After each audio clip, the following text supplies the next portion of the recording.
Hello chess friends and welcome to your side of chess channel and welcome to stunning gameplay by the latest version of Stockfish, the powerful Stockfish 16. Today we'll see a game that reminded me really of the legendary game between Rashid Nezhmetdinov and Oleg Chernikov back from 1962, where Rashid Nezhmetdinov played really one of the most incredible, most spectacular queen sacrifices of all times.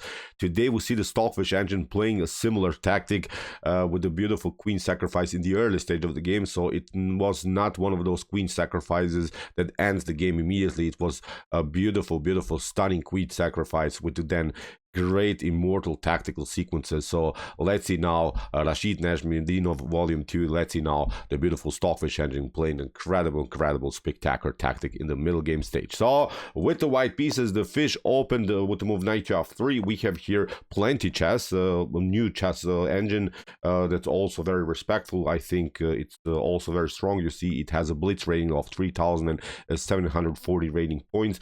I don't have additional info about this engine, so this is now the first time that we're covering a game by plenty chess. So here after move g6 we have now the move b3, sort of a Nimzo-Larsen attack idea to play bishop to b2 and competing simply against the bishop on g7. We have bishop to g7, d4, d6, bishop to b2, and now after move knight to f6, g3. Now comes a common idea here by plenty chess. It's a move e5. It seems so in the beginning that black is losing a pawn, but actually there is now also a beautiful tactical sequence in which black will simply get the pawn back. After d takes e5 we have now this method, knight to d7. You cannot pick up the pawn now on d6 because you lose the bishop on b2. So that's why here Stockfish simply develops knight to c3, and believe me or not, this is even a theoretical novelty, a move that has not been played so far in chess history. Usually knight to d2 has been played, also bishop to g2, c4, knight to a3 in some lines. So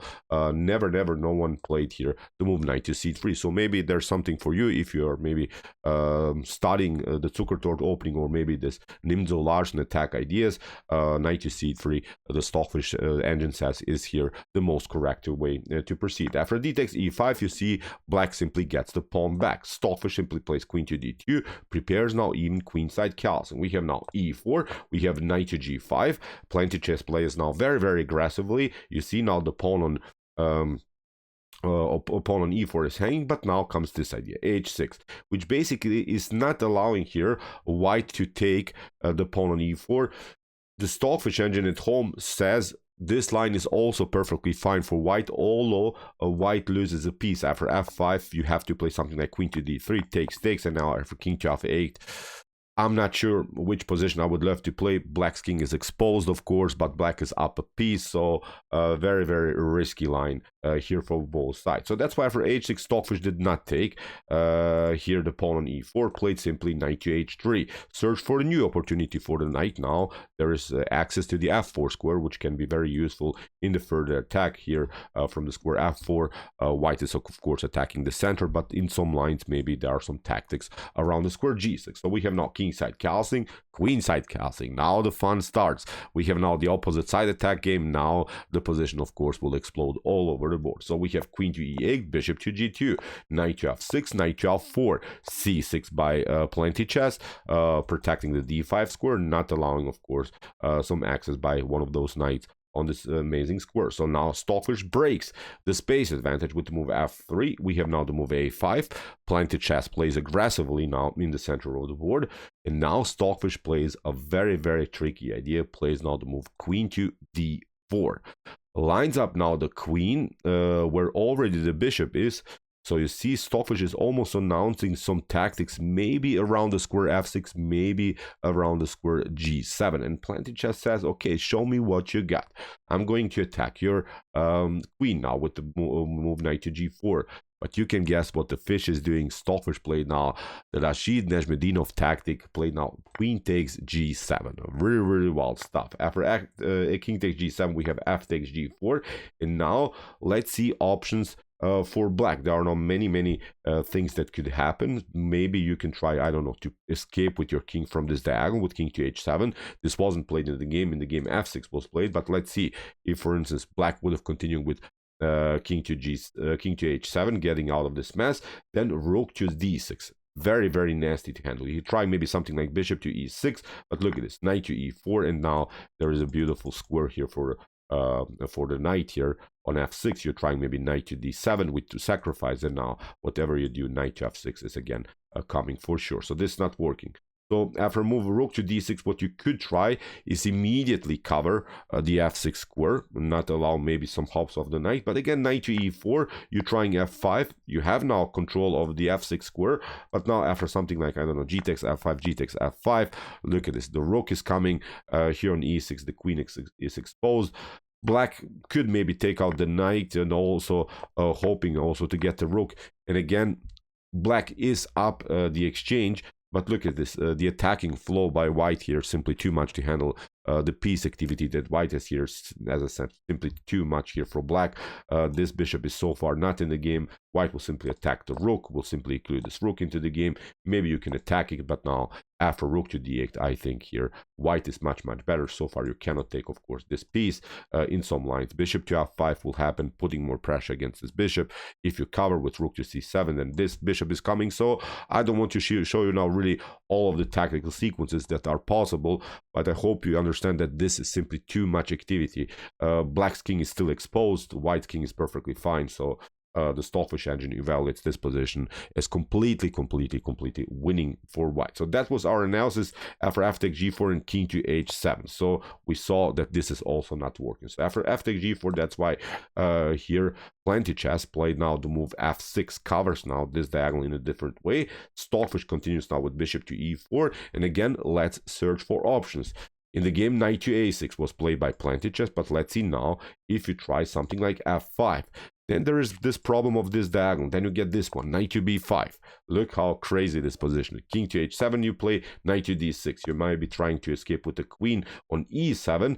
Then you get this one, knight takes g6. Very, very wild stuff. You play king takes g6, and now we simply retreat here with bishop to d3. You cannot pick up the knight here because of bishop to f5. Bishop takes f5, rook to d6. You're trying to escape, and now after g takes f5, again white is much better, although there are two rooks and one minor piece for both sides. White is of course up at least 2 pawns in this position. Still there's the lack of development. Rook to d8 is going to happen if you pick up this pawn. There are some problems. Again, the king is exposed, so not a good continuation here for black. So we saw after this move bishop to d3 that getting the queen here on this file is not good. You could again maybe try to escape to h7, but now we play simply knight takes e8, rook takes e8, and then bishop to f5 again wins the game here for white. You could maybe try queen to e3 instead of, I don't know, to take out this piece and also expose the king further, but now we simply escape. You're trying maybe to get the knight into the game, but again this idea, g takes f5, bishop to f5. The problem is now you cannot get your king here to h5. I wanted to show you now really some cool tactics here. You cannot get the king out of this mess. If you get it here, then it's still in front of the bishop. You cannot use this course. If you try to escape towards white side of the board, then this one is coming. Bishop to c1, you're trying to escape, and now after move e4, bishop to e2 could be even a checkmate. So really wild stuff. So that's why here after g takes f5, you cannot play king to h5. You have to take bishop to f5, knight to f5, and now here with the move g4, we simply get the rook, and again white is much better, although black has the queen, but again the king is in danger. So that was our analysis after potential f5. So f5, you see also in this particular position it's not working because of this idea, knight to b5, and then the knight is coming in a beautiful way into the game. So that's why for bishop to e4, we have knight to a6. Plenty chess is trying to get the knight into the game in a different way, but now Stockfish of course takes this pawn. Bishop takes g6, queen to e3, king to b1, knight to c5. So at least some kind of a development here for black. We have rook from h to f1, bishop to g4, taking now here simply this weak pawn on g4, and now Stockfish continues with a beautiful move h3. h3 is beautiful because there are simply no good squares for the bishop. If you try to escape here to c8, then there's this one. Bishop to d3 is even working. Look how crazy the position is. He was trying maybe knight to d3. We play now e takes d3. The queen is suddenly exposed. You could maybe try to escape with your queen, but now this one is working. Knight to e4. Look how suddenly the position is opening. Knight to h5 is going to happen and will simply put more pressure against the f6 weakness. So I wanted to show this line because although you see in these lines, maybe white can lose the light square bishop, but then the dark squares are becoming a problem. So basically, black cannot really defend all of the squares in front of the king. Look at this. You're trying bishop to f5. We take out this one. Now we play knight to h5. We play bishop to f6. You're trying rook to f8, g4, and again, the position is collapsing. You're trying to escape, maybe. Then this one is coming. Rook is coming in a beautiful way into the game. Look at this. Rook to e8. Rook to g8 is coming. So messed up position. You're trying bishop to d7, and even this line is working. Look at this, king to f6, and even knight to d5. As I said, really, you can maybe analyze also the game for yourself at home, search for different opportunities, search for different lines. I really tried here to do the most beautiful lines that could have been played. So look at this, even in this line, the position is lost. I don't know. As you cannot really simply escape from this attack. So instead of this move queen to b6 that we saw, what you could do is of course play bishop to f5 here immediately, but again knight to h5. You're trying king to g6, g4. You have to escape. Again a check. We attack again this pawn. You're trying f5, knight to d6. Look at this. If you get on the e file, you get rook to e1. Again the queen is lost. So as I said, I simply didn't find any good defensive chances anymore here for black. So that's why from h3, here plenty chess played now bishop takes h3. Here knight to h3 would not be so good because of king to g6. So that's why Stockfish first played rook to f3, kicked away the queen. After queen to e7, now g4, locking out the bishop. If you play here bishop to g4, then rook to g3, simply winning the game. And whatever you do, bishop h5 or here f5, simply here bishop to h5 is going to happen. If you here try f5, then knight from c to d5. Look at this, discovered check, and you lose the queen. Again, game over here for black. So again, I'm putting out simply no the good defense here for black. Very crazy position. So after move g4, we have bishop to g2. Stockfish grabs now the bishop. We have king takes g6. We have knight to h4, knight to f5, hitting the queen. Queen to c7, and now rook to d6. Stockfish puts more pressure now against this again weak pawn on f6. We have now king to g8. If you play here king to g6, you escape maybe with your king again in this way, then rook to h3. And there's simply again no good defense. You're trying maybe rook to h8. We play this one, rook takes f6, and now again this double check with the fork against the queen is simply winning the game here for white. You could maybe try rook from a to d8, but then you lose the pawn on h6. So you see, you cannot defend both sides. The position is simply too stretched.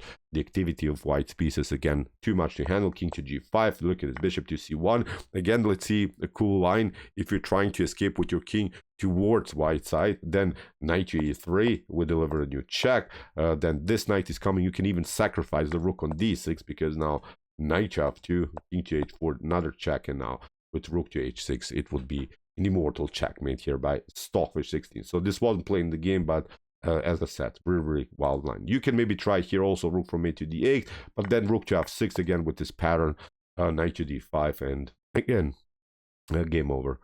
Simply here for black. So that's why after rook to d6, here king to g8 was played by plenty chess. Stockfish continues now with bishop to a3, hits also indirectly the rook on f8, b6, knight takes h6, king to h7, knight to f5. We have a rook from a to e8, rook to h3 check, king to g8, and now a beautiful move by the fish, rook to d1. Simply trying to double up the rooks on the h file and then deliver dangerous checks, maybe even grab the queen on the 7th rank. We have now rook to f7, rook to h1, rook to d7, e3, not allowing any, I don't know, ideas maybe by black to get on the 2nd rank, because Stockfish wants, of course, also play freely with this knight on c3. Then maybe the pawn on e2 could be hanging. So Stockfish is not allowing any counterplay here for black. e3, really beautiful move, a really calm move. Stockfish is saying here, you'll not escape in any of these lines.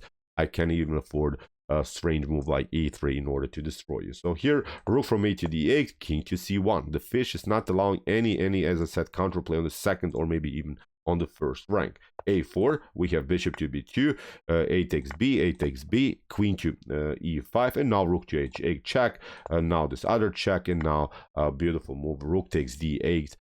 Here I think the position is really collapsing for black. The problem is now you cannot take this this rook on d8, then you get checkmated even with rook to e7, really wild stuff.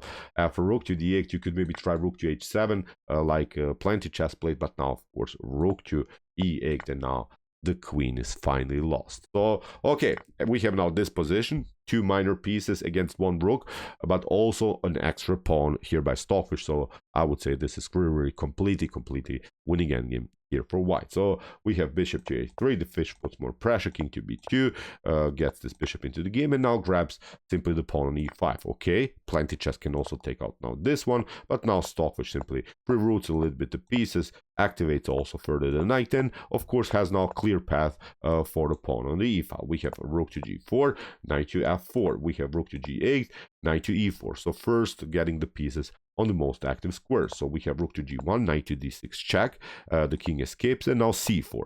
We have now b5, c takes b5, knight to b5. Good move here by Stockfish, forcing really a further simplification of this endgame. Now with these two pieces and this pawn that's rolling, we can of course expect that at one moment black will have to simply sacrifice the rook for the pawn, and again it will be game over here for black. So let's continue with rook to g3. Stockfish of course defends it, allows here even plenty chess to take the pawn, but now this knight to b6, good move here by plenty chess.